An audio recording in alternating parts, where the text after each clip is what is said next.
안녕하세요. 김영선 세무사입니다. 현금을 인출하거나 가족에게 돈을 보내야 하는 일이 가끔 생기는데요. 저 역시도 가끔씩 부모님이나 아이들에게 조금은 큰 돈을 보내야 할 때가 있습니다. 내 돈을 보내면서도 이러다가 세무조사 나오는 거 아니야? 하는 걱정이 들기도 하는데요. 세무사인 저도 이런데 아마도 이 영상을 보시는 분들은 걱정스러운 마음에 영상을 찾아보셨을 것 같아요. 오늘 이 영상으로 이런 걱정 한 방에 날려드리겠습니다.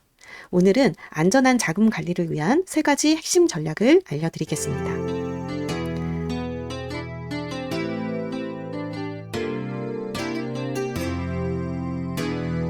오늘은요, 국세청에 정보가 넘어가는 구조, 현금 인출과 계좌이체의 차이, 안전 인출 세 가지 원칙, 가족 간 돈 주고받을 때 주의점, 상황별 실제 예시, 마지막으로 자주 묻는 질문까지 정리해 드리겠습니다.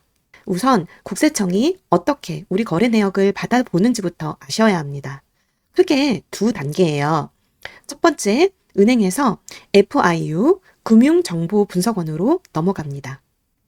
FIU는 국세청 자금 세탁 방지를 위한 거래정보 공유 시스템입니다.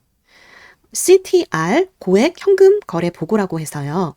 한 은행에서 하루 동안 같은 사람 이름으로 현금을 1천만 원 이상 입금하거나 출금하면 자동으로 보고가 됩니다. STR 의심 거래 보고도 있어요. 예를 들어 매일 999만 원씩 반복해서 뽑는다. 이런 건 금액이 1천만 원이 안 되어도 수상하다고 보고될 수 있습니다. 두 번째, FIU에서 국세청으로 갑니다. FIU가 이 자료를 가공해서 국세청에 넘기는데 세무조사, 체납추적 같은데 적극 활용하고 있어요. 그래서 나는 현금만 쪼개서 뽑으니까 괜찮겠지. 이런 생각은 위험합니다. 그럼 현금으로 뽑는 거랑 계좌이체랑 뭐가 다를까요? 현금 인출은 흔적이 약합니다. 그래서 국세청 입장에서는 의심의 여지가 커요. 은행 창구에서 500만 원 이상 뽑으면 직원이 용도를 물어보고 1천만 원 이상이면 반드시 기록이 남습니다. 수표로 뽑는 건 보고 대상이 아니지만 수표를 다시 현금으로 바꾸면 보고됩니다. 반대로 계좌이체는 흐름이 선명합니다. 누가 누구한테 얼마 줬는지가 다 남으니까 나중에 소명하기 유리하죠. 다만 가족 간에 돈을 보낼 때는 증여냐 빌려준 거냐 이걸 명확히 해야 합니다. 차용증이나 증여신고 같은 서류가 필요하다는 거죠. 그럼 실제로 어떻게 인출해야 안전할까요? 세 가지 원칙을 기억하세요. 첫 번째, 은행 분산 그리고 1천만 원 미만. 한 은행에서 하루 1천만 원 넘기면 바로 보고됩니다. 그래서 필요하면 은행을 나눠서 각각 1천만 원 미만으로 인출하세요. 두 번째, 빈도 관리. 매일 900만 원씩 뽑으면 이건 쪼개기로 의심받아서 STR 보고가 될 수 있습니다. 그러니까 월 1회, 많아도 격주 1회 정도로 간격을 두고 금액도 내 소득이나 자산 규모에 맞게끔 조절해야 합니다.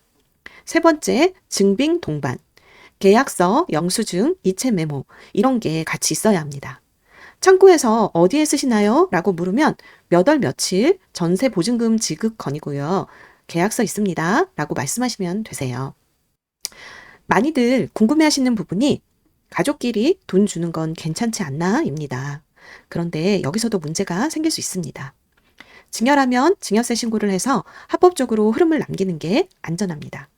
그런데 상속 직전 몇 억씩 인출하면 추정 상속재산으로 보고 또 상속세에서 추징이 될 수 있거든요.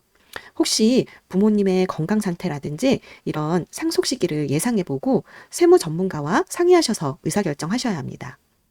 차용이라면 반드시 차용증을 쓰셔야 합니다. 그리고 실제로 이자를 주고받은 기록이 있어야 해요. 자녀가 소득도 없는데 5억을 빌려줬다? 이런 건 빌린 게 아니라 증여로 볼 가능성이 높습니다. 그럼 구체적인 상황별로 정리해 드릴게요. 전세 보증금이나 부동산 잔금은 계좌이체가 제일 안전합니다. 계약서, 잔금 일정표, 영수증 등을 같이 두세요. 차량 대금은 주문서, 세금계산서, 이체 내역, 현금보다는 계좌이체를 권장합니다.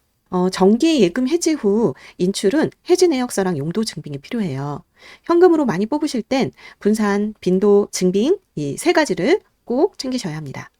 수표는 출금 자체는 보고가 안 되지만 현금으로 바꾸면 보고가 됩니다. 잃어버릴 위험도 있으니까 영수증 꼭 챙기세요. 자주 하시는 질문 몇 가지 정리할게요. 하루 1천만 원만 안 넘으면 무조건 괜찮다. 아닙니다. 반복 분할은 의심 거래로 보고될 수 있어요. 수표로만 뽑으면 안전하다? 역시 아니고요. 수표를 현금으로 교환할 때 보고될 수 있습니다. 가족 간 계좌 이체는 안전하다? 직렬하면 신고를 해야 하고 차용이면 차용증, 이자, 내역까지 있어야 합니다.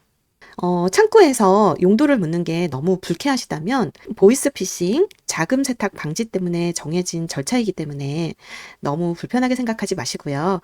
간단히 답변하시고 증빙만 보여주시면 됩니다. 마지막으로 체크리스트 보여드릴게요. 캡처해 두셨다가 현금 거래가 필요하실 때 살펴보시면 좋을 것 같습니다. 은행 분산, 각 은행 1천만 원 미만, 빈도 관리 월 1회나 격주 1회 정도, 계약서, 영수증, 이체 메모 같은 증빙을 꼭 확보하시고요. 가족 간 자금은 증여냐 차용이냐 확실히 결정하시고 말씀드린 절차대로 진행하시기 바라겠습니다. 수표는 교환 시 보고 가능하니까 유의하시고요. 현금보다는 계좌이체를 우선하여 진행하시기 바라겠습니다. 결론 한 줄로 말씀드리면 현금은 흔적이 약하다.